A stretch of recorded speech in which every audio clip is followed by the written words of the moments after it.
So we're getting ready to start our next session on next generation data centers. So we've got two great speakers that will be coming up to share with you some of their information. First up, we've got, and if you want to go ahead and come on up, Stephen Dawson from SAP.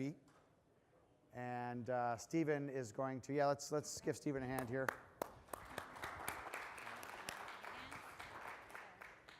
So Stephen's going to take a few minutes and talk about SAP HANA networking, or networking in the HANA Cloud.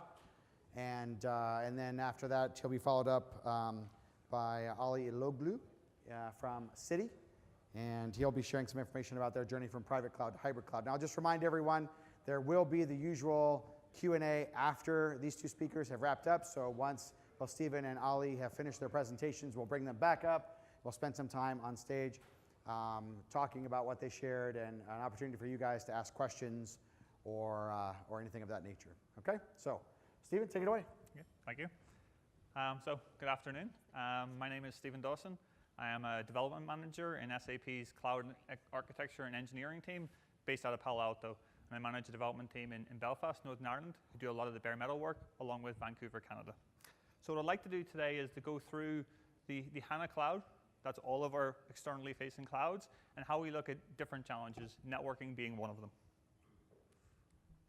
So if anyone doesn't know SAP, just obligatory SAP facts. So SAP have over 320,000 customers across the world.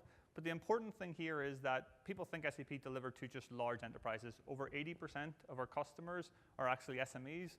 And also, not only are we on-premise, but over 110 million of our users are in the cloud. In addition to that, just one of our groups, the Ariba Business Network, connect over 2 million customers in the cloud.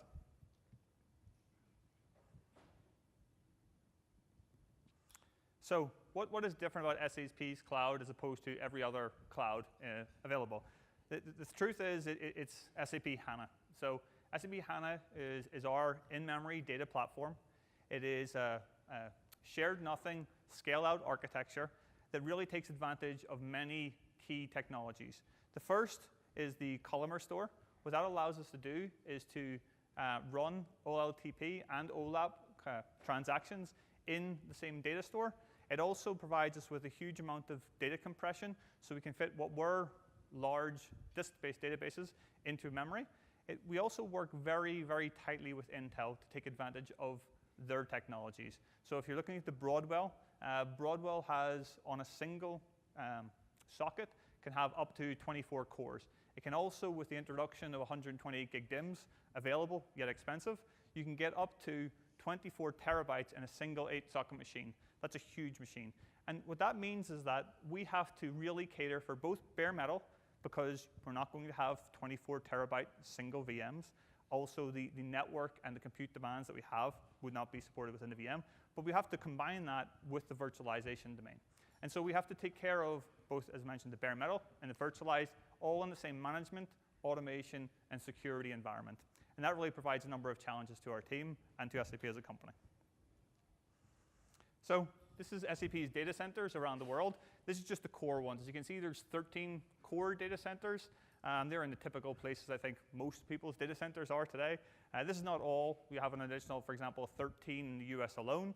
And this is not a static map. So as I think was mentioned in the Reuters talk yesterday, as we acquire companies, we pretty much acquire their data center footprint. And that really goes against, we're trying to consolidate data centers, but acquiring people, and then our data center footprint grows. And so we're looking at some, I guess, novel ways to try and incorporate them into our data centers sooner rather than later. So if you look at our infrastructure cloud challenge, so SAP has obviously developed tools in-house and applications, and we've also got some through acquisition. So if we look at the challenge, all of these different environments, a lot of them have different architectures, end-to-end architectures. That's from the lifecycle management perspective, from the IaaS, the infrastructure architecture, and right down to the capacity and utilization. So if you look at Cloud A on your right-hand side, a lot of the manual installation steps and upgrades, it's based on VMware vSphere, and our building block. As you can see, this color coding means that within each individual rack, we have compute, networking, and storage. So that is Cloud A. Cloud B is fully automated Again, it's based on VMware vSphere and some open source software, but its building block is based on separation of compute and storage. And again, that is different from Cloud A. And then Cloud C on the right-hand side, it's semi-automated, pretty much the majority of it's automated apart from a small number. It's got Zen as the hypervisor of choice, and also a homegrown tool. That's the CFM tool, which is developed by my team in Belfast, and that's really to do the bare metal management of the network, compute, and storage. And again, that has a different building block or infrastructure design. The challenge here is that as we build out our data centers, I can't deploy application A from Cloud A in B or C and vice versa. What that means is that we have suboptimal utilization of our data centers, and perhaps we cannot deploy a certain application in one region. Obviously, that is something we want to address, and that's why our team has been created. So at the end, we would like to have a small set of infrastructure building blocks, or pods as we call them, which is again compute, networking, storage, and also a standard automation tool and processes, so that we can fully utilize our data centers. And when a salesman sells anything in the world, he knows that it can be deployed in any of our data centers. So, small introduction to the team. I work as part of the cloud architecture and engineering team, as I mentioned. We're responsible for the design, the architecture, and the automation of all of our externally facing cloud platforms. That's obviously a big task and maybe not the most popular group in the world at times, but the guiding principles that we have are no vendor lock-in, so we're vendor agnostic. We want to be able to change in vendors as the business or the feature market changes. We want to leverage open standards. That's why we looked at OpenStack as an option. Zero touch. As I mentioned in the previous slide, some of our environments are slightly more hands-on and some are not. As we scale up, and SAP's cloud is scaling pretty rapidly, we really can't afford any manual touch. Even the smallest amount increases complexity hugely, and then also introduces a chance of error. One of the biggest challenges, though, is the innovation. So you have your developers. They obviously want to innovate. Whatever they see online, they want to do within the data center and within your environment, your network environment. Then there's the architecture team. They do look further out, but their job is to look further out, identify what can be taken into our cloud, can be validated and completely tested and certified so it can be deployed in our data center. So our operations team, who really want everything to be standard and documented, can actually work without issue. And so there's always a conversation and the governance process around how do we introduce new technologies into our production data centers is really a key part, and that's a hand-in-hand between the architecture team and the operations team within SAP. And then finally, data and KPI driven. Well, if we can't measure it, then we don't know we're doing well. The only chance we've got is knowing that we're doing pretty badly, to be honest. So the infrastructure standardization and automation. From an physical infrastructure perspective, we standardize on what we call pods. A small number of these. It's, again, compute, networking, and storage. In some cases, the pod is entirely storage. And again, we pick best of breeds. Now, SAP, we don't make our own hardware. That's not the business we're in. And so we leverage partners. So from a server perspective, we work a lot with the likes of Lenovo, HP, Cisco. From the networking perspective, Arista and Cisco. And then from the storage perspective, it's the EMC and the NetApps. Again, even from the hypervisor perspective, we have Zen, KVM, VMware, and bare metal in our environment and in quite large quantities. And so after we do this initial design, picking the best of breed, we have to integrate it within our environment, fully test and validate it, and that includes the whole life cycle. So what happens when I bring it into my data center? How does it get built up? How do I validate the configuration? How do I provision to a customer? After the customer's got it, how do I scale up and scale down my system? You know, what are the levers I can use there? And again, even at the end, how do I decommission it? How do I wipe the data? All that needs to be validated, documented, and handed over to the operations team so they feel comfortable with operating this system. This is just one example. Anyone who's seen a HEC slide set before might have seen something like this. But this is our 4-socket HANA Pod. Now, this pod is, again, primarily designed for HANA. It is 18 4-socket servers with 2 terabytes of memory. This is the Haswell servers. Its storage is all flash array. In this case, it's NetApp, but obviously for EMC and others. And it exceeds the SAP HANA tailored data center requirements. SAP HANA has very strict requirements around storage I/O and latency, and also network throughput. And the important thing there is that we would ideally like to be able to move this storage outside of the cell or the pod so that we can independently scale up the storage as required and scale up the compute as required and not have them so closely linked. The challenge there is that if we're moving this outside, you've got 18 servers all having huge requirements in the throughput to the storage, now having been put on the network and growing across multiple hops. And that is something we're doing as part of our storage modernization project in Palo Alto and with our own storage operations team. Also, a thing is that when we release a pod, we release not just the pod, the documentation, everything, but also the automation. How do I automate this environment? So it's not good enough that, yes, here's your physical infrastructure, go and operate it as you wish. It also has to include the operation, or the automation. This is not really on the networking side, but one thing we do actually is leverage the features of our switches that we have. So when we're building a pod, we bring it into data center. Normally a third party will come and they'll cable up the system. They'll do the configuration of the BIOS, et cetera, and then they'll check a box and then I'm done. That's very foolproof and it's also not automated. So what we do is we use the top of rack switches to provide what we call or pod readiness check. So this validates that the pod is configured correctly, it is cabled correctly, and it's ready now to be handed over to the automation tool to then provision the system. We want to be able to do that before the data center setup team have left the data center, because bringing them back, changing cables, et cetera, is an expensive and also a very time-consuming problem. So our servers, when they're powered on, they do a DHCP request to the switch. They get what we call our pod readiness tool. It checks RAID controllers, memories, all healthy, sets the BIOS, checks the cabling, as I mentioned, does LLDP to check that its cabling matches the cabling plan, reports if there's any problem. At the end of that, all 18 servers will have a report exactly matching what it's supposed to, otherwise it gets fixed by the data center team. We currently do it for the servers, we also do it for the switches, and we are extending it to the storage. We don't do it currently with the storage at the moment. So, as with any networking group within the company, we have increasing expectations. So these are just 4 different actors you have seen in all of your companies. And some of the things are, some of their requirements match and some are really conflicting. So if we look at our developers, they just want elastic everything. I want to be able to do whatever I want, when I want to scale whenever I want, and they want the full flexibility. As you'll notice, I think one of the guys from Reuters was speaking yesterday, you don't see security in their top list of wants.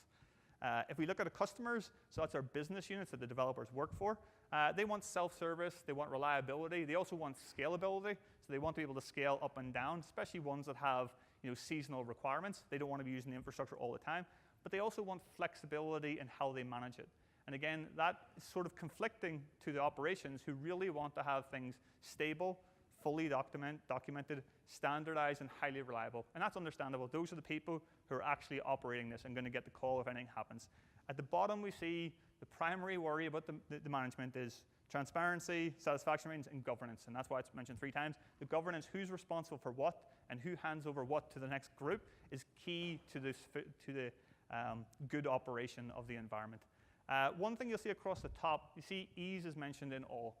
The challenge with ease is that ease requires discipline, and discipline just isn't easy.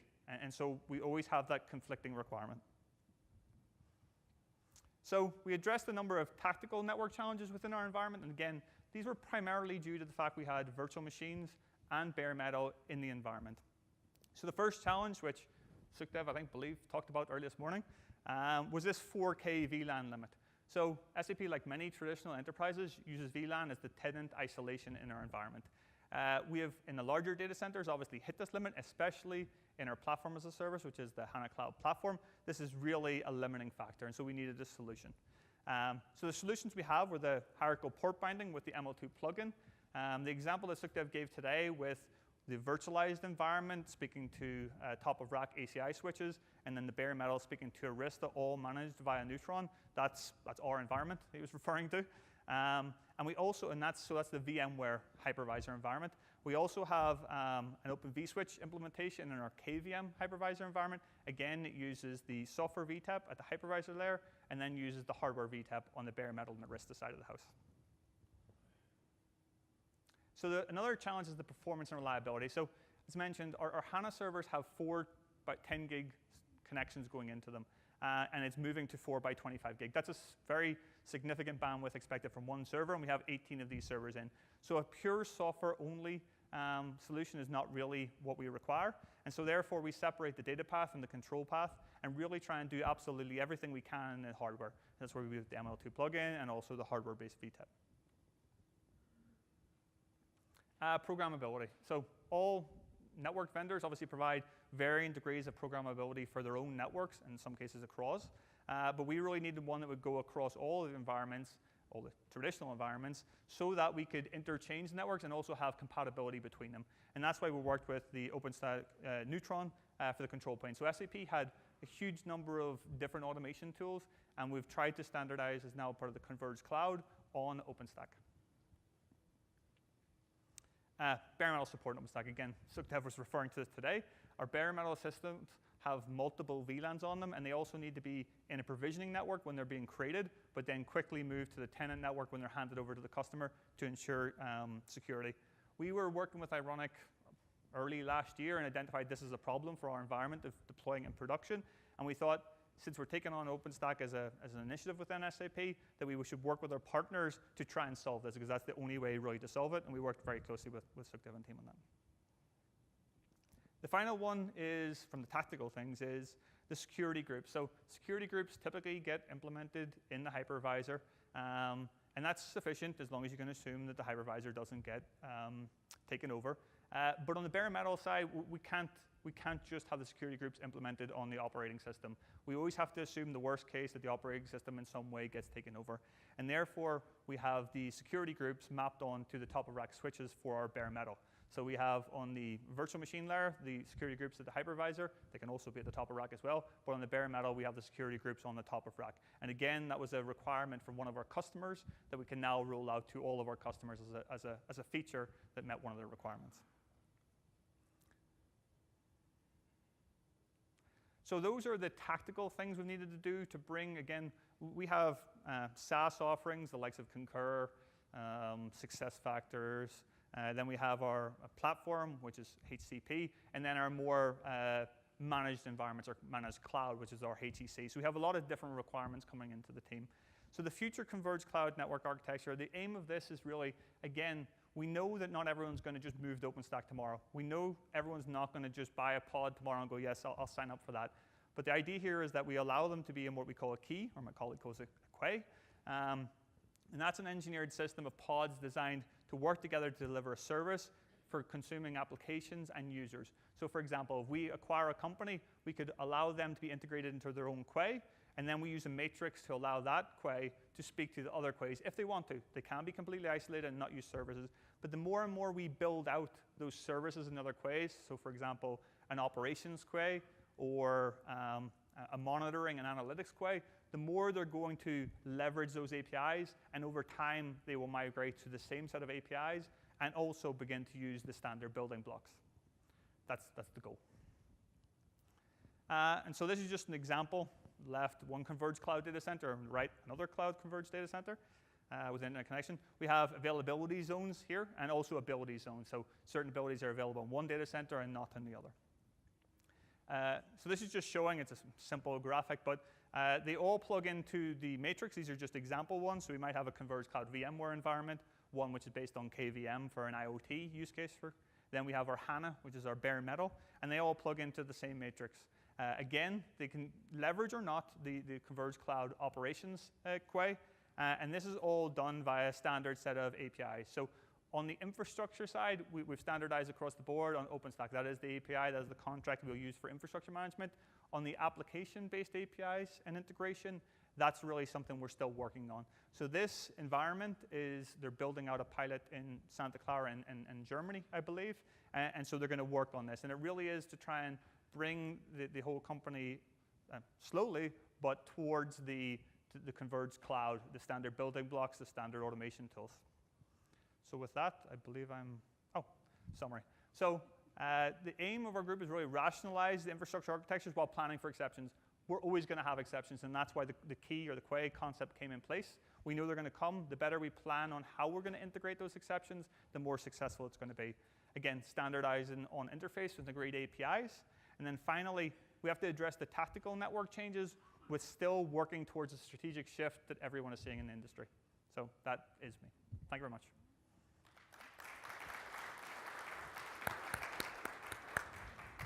Thank you, Stephen. All right, so next up from Citi, we have Iloglu. Hope I didn't mangle that too bad. Pretty good. Okay, thank you, appreciate that.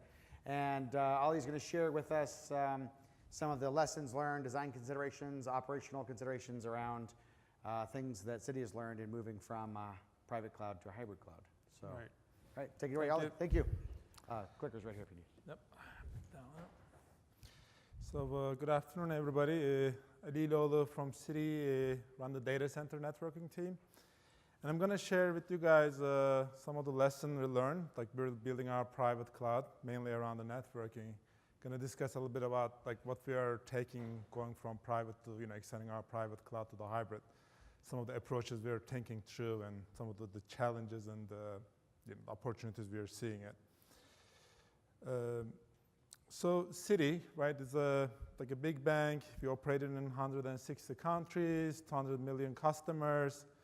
We have about 250,000 employees, and like very diverse set of businesses on the consumer side, institutional side, corporate side, and then it's pretty global. So what it translates to, right, is a technology side, we have about 30,000 developers, right, supporting the businesses for about 6,500 applications. And then we have about 10,000 people looking after infrastructure, right, engineering, architecture, and operation. So kind of is like a really pretty good size service provider within the company itself, and serve to each business units. That's kind of how we operate. And in terms of the infrastructure, we have about 20 data centers globally, which is about 1 million square feet. And that's for kind of supporting all these businesses. But I'm going to share with you guys like where we were like 4 years ago, right, where we kind of started the journey. What was the rationale? We make some decisions. What are the things to kind of learn on the way? So like many other enterprises that are traditional, the 3-tier net data center architecture, I think it served the purposes, but it was starting to have a lot of challenges like for us, especially as we're getting to the more virtualization, getting almost scale out like a grid, like a Hadoop type of applications are coming along. And then like a lot of challenges about keeping that, the architecture, right? So for the scale reason, capacity reason, resiliency reason, performance reason, et cetera, I kind of made an architecture decision 4 years ago. I think that's kind of I call it the foundation for our cloud. It's the building this leaf spine architecture, right? We all heard that. And I think it really worked and then become the foundation for all the applications we're running in data center. And then we deploy this either 4-way or 8-way, depending on the size of our data center and globally, in all 20 data centers running. And then it's also not just serving cloud, right? Any application goes into this fabric, including mainframe, et cetera, right? And besides providing like I call it better, faster, and cheaper network, right, with this new architecture, also give us a lot of opportunities, position us very well from a traditional network management, being able to run like a real-time probes, getting a more real-time the feeds from the network. And we're still working out to figure out like to really how to use it in the next generation management, but at least we're getting the right set of the data points for us. So like in this picture, it's not showing ads, but like the next thing what we did after this was the big thing is around the storage, right? We want to really eliminate the fiber channel network and use all IP-based storage for the block and everything else. So like we have I call it the front-end storage network is converged, right? All the storage nodes in a compute. But we also have a dedicated back-end storage network between the storage nodes, like to keeping the communication. That's why we find out like a 2 reasons we made that architecture decision. I think one is to really scale it since we're expecting to much bigger growth, especially coming this big flash storage growth. It's also the thing we've seen it like major failure conditions, like a rack failure, et cetera. There was a lot of chatterness on the storage traffic. So to keep, no matter what type of failures, the same performance, deterministic, I think we've seen a big benefit of doing it the back-end storage network. And I think about 2 years ago also, right on top of this architecture, we brought in the overlay network. And like it's kind of the way it is run is all the compute nodes, and then we have the virtual gateways, touching to the physical network and ECMP. And also with that, we're gonna go through some of the things we implemented with that overlay 2 years ago. And then that overlay, like we implemented in 9 out of the 20 data centers, and we are just, expanding as we speak. So, like I think kind of talk through the storage. I think one thing we at least, depends on your protocol, et cetera, but I think what we see in the storage product we use, there was a big major benefit of having a deep buffer switches. Like we've done a lot of studies, et cetera, and there was a bit of extra tax for that, but it was definitely worth it for us. And like the application delivery is like a load balancing side of things. Once we introduced the overlay also with that technology, we had a lot of struggles when it comes to load balancing. The model we have a centralized hardware-based load balancing and serving tens of hundreds of applications. And the big challenge is about like really upgrading them, like really doing a change management on them. Like it's a very hard to maintain, and it's become a major failure domain. And then we go to do like a cloud, kind of a cloud-based model. We're just giving as a compute, and each application has their own load balancer as a VM. And like it's kind of at their own green zone. They could push their own changes, et cetera, like in a real-time, flow through fashion within this next gen. And also, one thing we find out is, like we studied, like was a bit of an eye-opener. Like 85% of our apps are really using very basic load balancing. So, just find out the big opportunity as opposed to investing on those expensive hardwares. On the network security side, I think the model we have, like we couldn't really do internal segmentation before because there was no way we could really do it in the like a hardware-based model, the VLANs, et cetera. For the scale we're running it, would never scale it. But with this architecture, give us an opportunity to doing a distributed fashion, when including also introducing other vendors as well, right? Not like a more advanced firewalling solution together with the overlay. And the part where we are today is kind of call it macro level segmentation. I think the technology is there, but I think is we just separate the development, the UAT, and the production. And also we kind of put a restriction around what developers can do, right? What type of application could go to internet, et cetera. I think really go to do like a zero trust model or micro level segmentation. A lot of challenges, right? I think one is around really figuring out having a really good set of tools to see what is really talking to what. Since a lot of our developers have no idea what that is. And then also kind of getting into the software development lifecycle. People know that from the beginning as they're developing it, testing it and kind of that. It takes a bit of a big culture change, and it takes a while to do it in 30,000 developers. So I think that's where we're kind of heading it. I think that's where we're seeing a lot of opportunity. I think the network automation, this physical network was a no-brainer. We automated day one. We had a different set of pods, like a grid, compute, storage, et cetera, and comes in and like get a zero-touch provisioning. It was a great success and a lot of values. I think like all these network services as well, like when it comes to the load balancing, et cetera, now we offer in the cloud is a flow through, meaning it goes through somebody orders, managers approves, and it goes through the system throughout the day, right, without going through the green zone. And also what gives us an opportunity is once we go through all this network services, DNS, load balancing, et cetera, automated, we kind of define a set of blueprints, which like actually, the people requesting it, there's a set of VMs, set of the tech stacks, database, load balancing, et cetera, are all predefined. Somebody just click that, order the whole thing. It's together. And it kind of provided really, I think we're going to get a very good feedback from a developer, since a lot of time we find out also, like developer, they don't know what load balancing they really need, things like that, right? It was just kind of bundling it up as an end service, including the networking part of it, has a big value. And the last one is the analytics. I think that's a big opportunity. We've seen it. Like I think getting a lot of good data within the physical network. Now we have the overlay that gives much more data.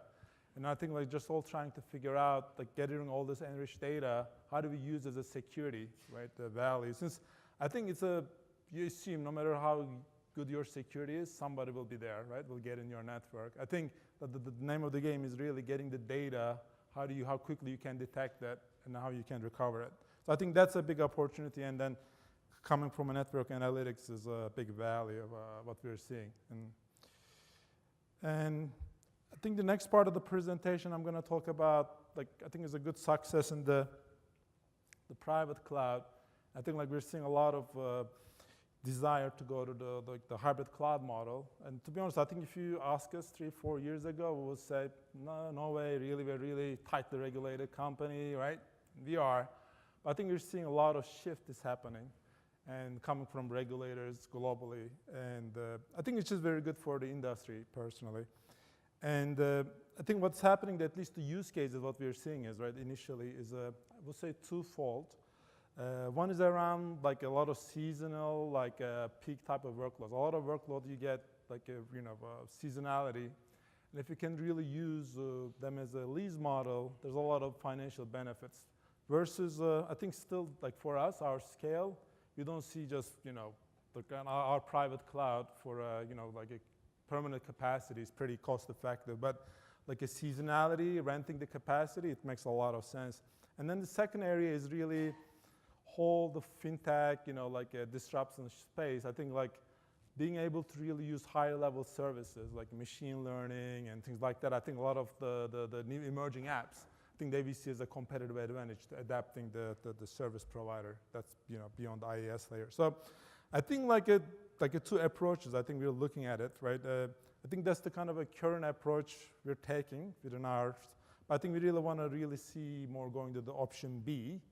But I think we'll take some time. I think like the current view is really each provider has a set of services, has a set of APIs, which are very different from each other, right? And there's the commonalities, there's the differences, and then there's a behavior differences, what we see as well. So kind of we're really doing a lot of homegrowing stuff. We call it our own, like a policy broker, and really kind of normalizing different set of APIs and then really abstraction to our cloud management systems, et cetera, to manage this. But it's a lot of challenges in that model, right? I think like the first thing is really there's a lot of inconsistencies. And then also like when it comes to the troubleshooting, et cetera, right? People don't call, I have a problem with the cloud or this cloud. People say my application is slow. And I think one thing you learn is application is so commingled, right? It's not like it sits on a workload in a one cloud or another, right? Things are really talking with each other. And so really having a common set of way of managing it, a common set of visibility, et cetera. That's where I think we're like really seeing a potential value. I think it would be one thing, like I think it was great to hear from the Google about open config. I think it would be really good to get the provider to define a set of common APIs for their services as well. I think that will at least ease some of the problems what we're seeing. I think like this is the approach I think we really ideally want to go, like in a way, like either I think it's a bit of a, like everybody's innovating so fast, right? I think it's like, I don't think everybody want to have a common set of APIs, want to sync, et cetera. But at least the thing is like we would really want to see really extending our network and weaving that the cloud providers are extension of our data center, if you will, where we could run our own software on top of it, give a common way of visibility, common way of encrypting, the network, common way of managing policies, et cetera. And I think this is going to be an emerging area. I'm sure there'll be challenges. Actually, this slide covers a bit that. But I think like we're seeing like a potential more value in that option. So I'm just going to go through quickly where I see, like I think maturity-wise, I said option A is the really viable option today. Option B is more emerging, at least the way we're watching this space. And the security on control, I think in option A, you're relying more on the providers, and then option B, really kind of running your own, have a full end-to-end control, which is kind of really being liked by regulators, et cetera. At the end, when you use cloud provider, right, you're still accountable, right? You can just say, I'm using X. Still, you are accountable when you talk to the regulator. So I think having an end-to-end control has a lot of values. I think I mentioned the consistency. I think only concern with the option B is around running your own software, networking software on like kind of in a black box model in some service provider. How does it really work? I think remains to be seen. I think interoperability, again, is a bit of a concern. Like when you put, since we've seen it, right? When we build our own private cloud, software defined, but still you got to really know what the hardware is running on. Could be a driver issues, this and that. So those type of things I think needs to be sorted out a little bit. I think that the visibility and operating side, I think there's a big value on the option B. That's why I think we want to really derive, since we could really see end to end if we extend our network to the cloud provider. So it's kind of the, like in I just want to run through. I think I have they're going to do the Q&A at the end, right? Okay. All right. Cool.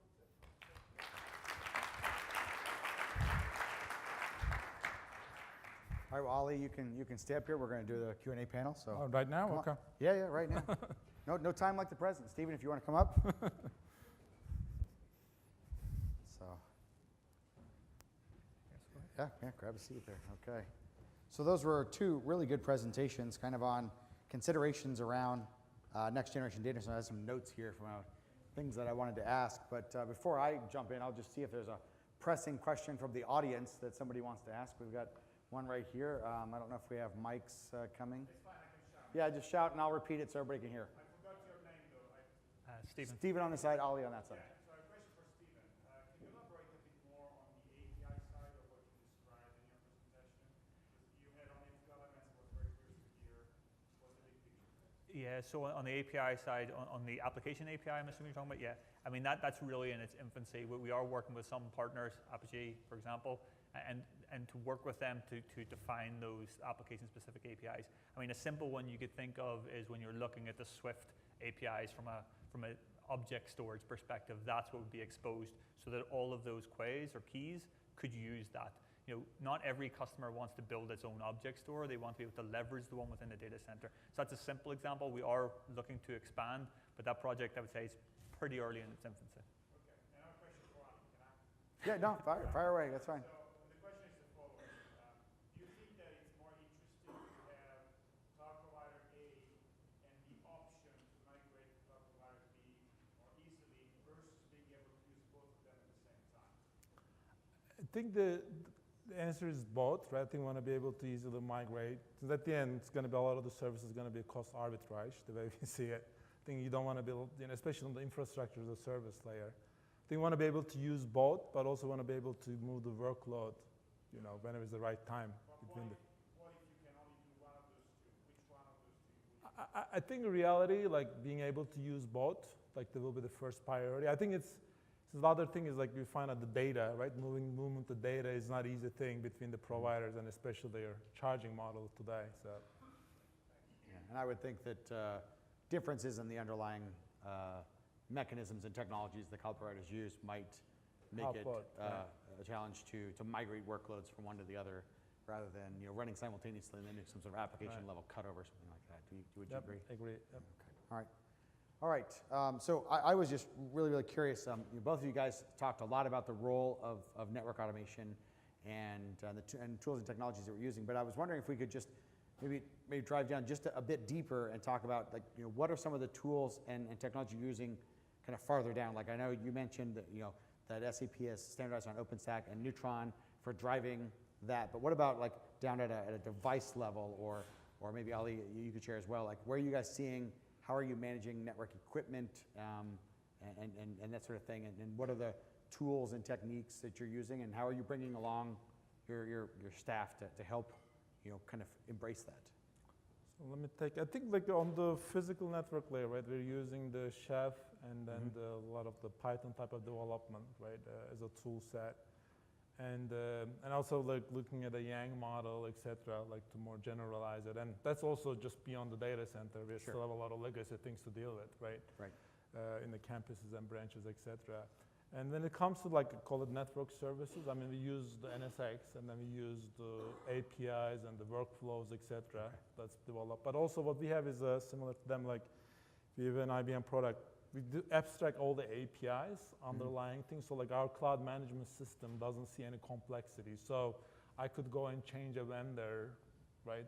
Like without just changing the upstream systems, knowing it. Right. Kind of created that microservices concept, if you will. Gotcha. Right. within our So operating you're using model. some configuration management tools at sort of the device level, Right. and then network virtualization solution on top of that with some API abstractions for your Yeah. cloud management platform. Steve, what about you guys? Yeah, for ourselves, we typically try and use the vendor-specific tools for the device management. We Okay. don't have a unified platform, I think, as you're mentioning, to go across all those devices, and that's really something we're looking to increase. I mean, the infrastructure, the physical management, it extends to not only that, but as we move towards our software-defined storage and our compute, which was the basis of that, really the hardware management of that, or think of it as the bias across the data center, that's something that is a big initiative within the group.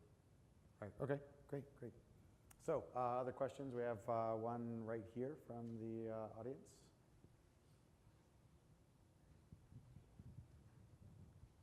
So I have a question for Ali.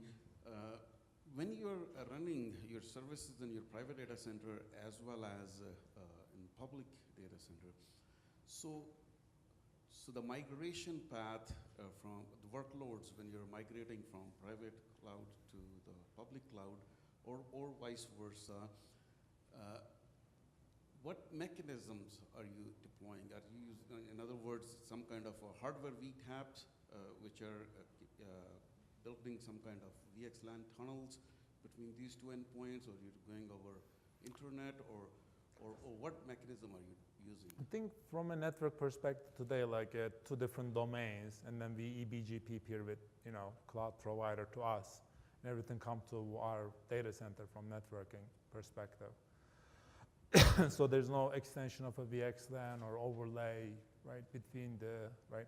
I think when the time is right, I think where we want to go there, we want to have our own instance of, like still you don't want, I don't see you want to extend the VXLAN, but you might be running the same technology, like as of like our data centers, but still eBGP peer, but at least you have the same virtualization solution, either private or public.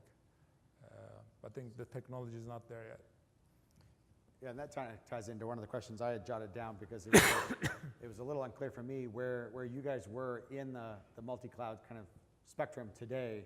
So is that, you guys are actively using multiple cloud providers and then doing this eBGP peering to do kind of networking between them, or? I think like where we are today, we're like having 20 different proof of concepts running. Okay. With like we don't have a real things running yet. Gotcha. Right? I think, Okay. but I think the model we have it today though, like everybody peer with us, right? Mhm. And then our data center, we transit between the cloud providers Okay.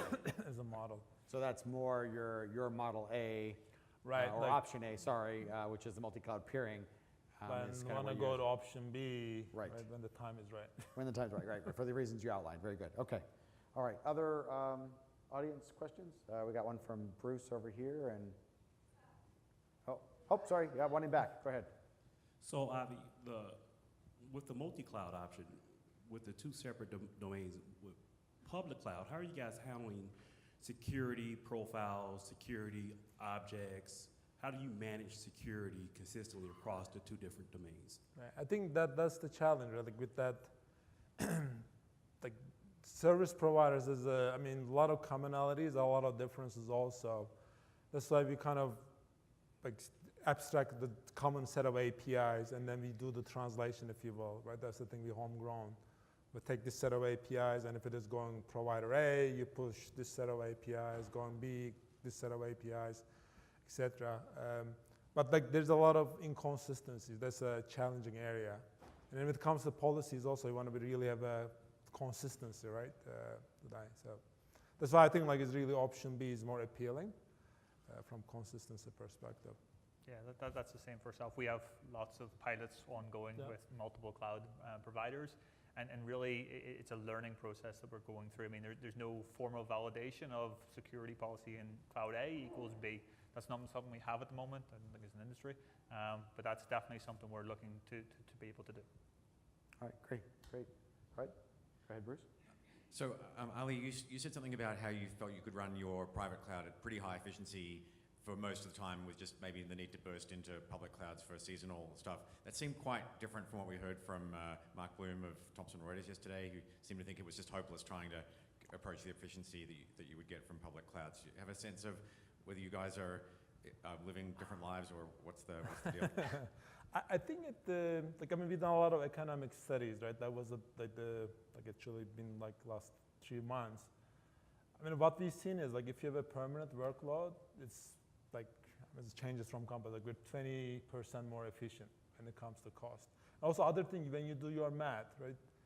The pricing model is very granular. Like they charge you the bytes. Like we don't have that level of granularity in house. But when you but the way we figured it out, right? If you look at a compute by compute, it gives you a one thing. But if you take a real application saying, okay, it costs me X, I run it costs me Y, that includes everything, like networking costs, load balancing costs, like, right? And that's where we've seen like 20% efficiency. But at the end, look, I don't think like we're gonna say we're as efficient as a hyperscale provider, but gonna get as close. But they need to make money, right? We're not a money making, we're just internal organization. So I personally think it's going to be still a while we'll have a private cloud, but there's a lot of value with hybrid cloud as well. But Steven? Yeah, on our side, we have exactly the same thing. If you take exactly what we have in our cloud and deploy it in AWS or Google or Azure, it's going to be more expensive in those clouds. But when we're doing the price and we're trying to compare, well, what would I do differently if I was in that cloud?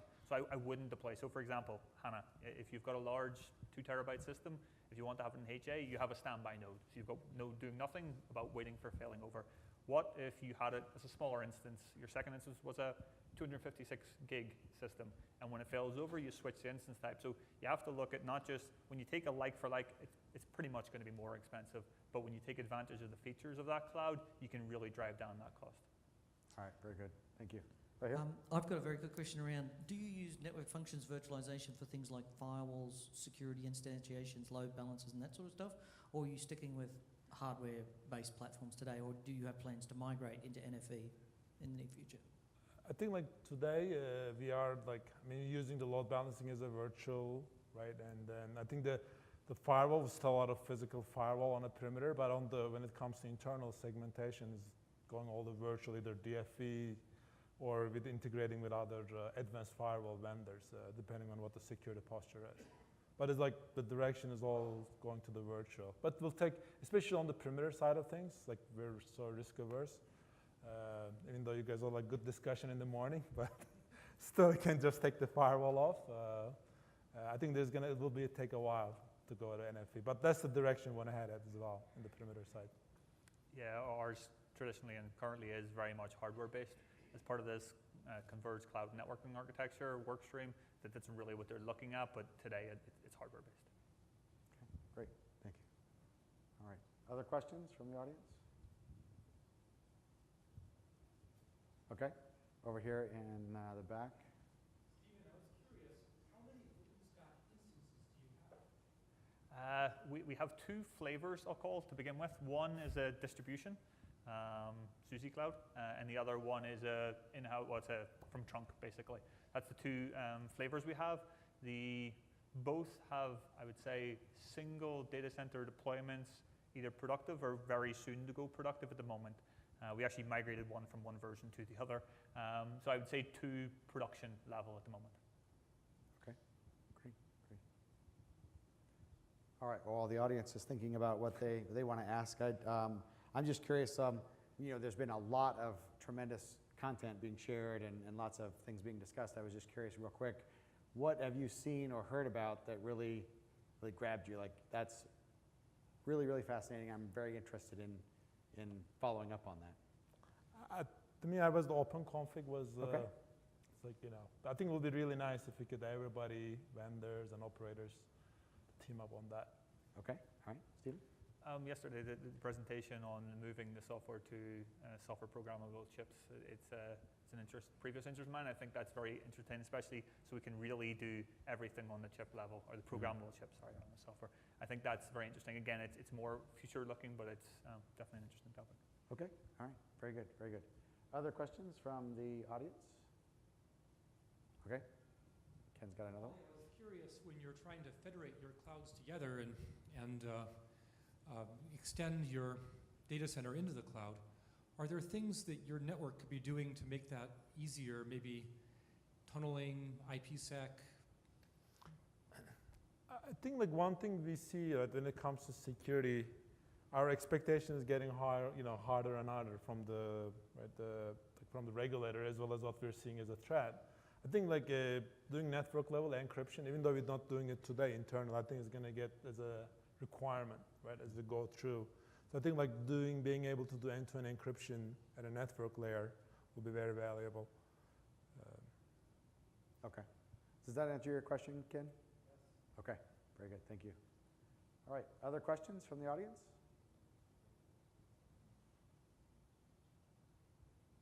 Going once? Go ahead. Greg, you shout it out right there. Yeah, how hard was it to get the business support to actually do grown-up use like this?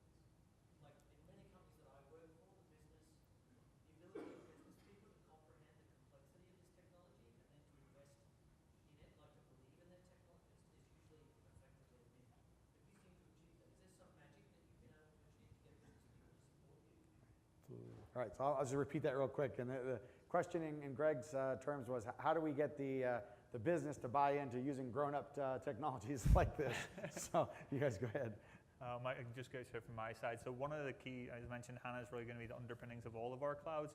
And a lot of the business units are moving from a different database. I'll say it like that. And so they really have no experience in HANA, what they expect. So it's basically a green field when it comes to that.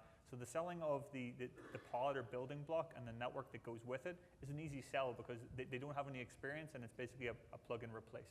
And so that's how we've taken that as an inroads to start. After you prove on that, then you can build out other things when you get trust. I think for us it's it's an easy sell also. I think getting agility, people as application developer waiting for months versus, right? It was an easy sell. But I think the biggest other benefit they see is the cost. Actually, all our businesses, they're line up to really execute to move their apps, to the cloud. It'll take it time, right? Not but there's a lot of interest from the business side. And then agility and the cost, the main driver. So it sounds like, if I'm hearing correctly, both of you guys have somewhat tied these next generation architectures to the replatforming, if you will, of applications. Do you find, I know you just shared, you find that's the easiest way to get them to buy into it because they're kind of, they don't have any choice in the matter. This is new, they're doing it. But do you find that maybe that has slowed the speed at which your organizations can embrace this kind of stuff? And does that have other impacts elsewhere? I think, I felt more like they're just more pressuring to speed up us as opposed to slowing it down. So I think what they've seen is a big bottom line financial benefit, and then they just need to make their number. Right? So I think that helped more than it's slowing us down.